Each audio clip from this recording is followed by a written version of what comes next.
સુરતના લિંબાયતમાં આલોક અગ્રવાલની ચપ્પુના ઘા ઝીંકી હત્યા કરવા મામલે ઝડપાયેલા 2 આરોપીઓને સ્થળે લઈ જઈ પોલીસે ઘટનાનું રિકન્સ્ટ્રક્શન કરાવ્યું હતું. તો આ મામલે લોકોમાં ભારે આક્રોશ જોવા મળ્યો હતો.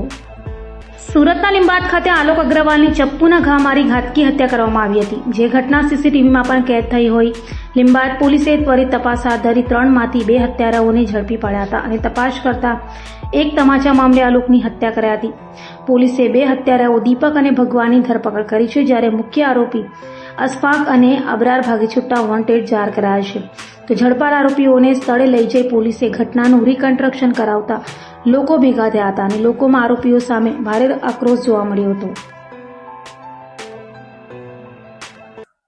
સુરત શહેરના લિંબાયત પોલીસ સ્ટેશન ખાતે ગઈકાલે 2 વાગ્યાના અરસામાં વહેલી સવારે એક બનાવ બન્યો હતો, જેમાં મર્ડરની ઘટના હતી.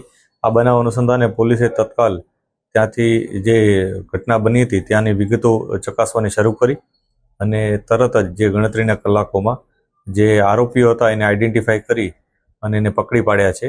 આ આરોપીઓમાંથી એકનું નામ ભગવાન મંગલુ સ્વાઈન છે અને બીજાનું નામ છે દીપક કુમાર સરજુ પ્રસાદ સિંઘ.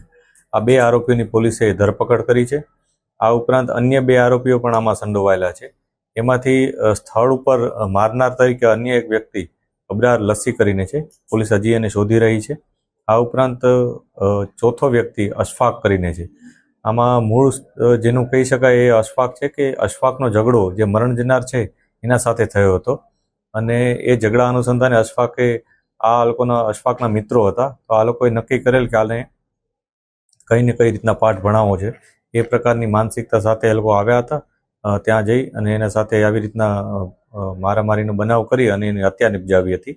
આ બનાવ અનુસંધાને પોલીસે અન્ય જે 2 આરોપીઓ છે એની પણ ધરપકડની અત્યારે પ્રક્રિયા ચાલુ છે. જે ઘટના છે એમાં 2 આરોપીઓ જે પકડાયા છે, દીપક કુમાર અને ભગવાન મંગલુ સ્વાઈન, આ બંને વિરુદ્ધ અગાઉ પણ એક ગુના છે, જેમાંથી દીપક કુમાર વિરુદ્ધ ડિંડોલી ખાતે કોરોના વખતેનો જે 188નો કેસ હતો એ અને જે જાહેરમાં જુગાર રમીને કરતો હતો એ પ્રકારનો કેસ નોંધાયેલો છે. આ ઉપરાંત જે અન્ય વ્યક્તિ છે ભગવાન સ્વાઈન, એના વિરુદ્ધ 135 જીપી એક્ટ 135નો ગુનો નોંધાયેલો છે.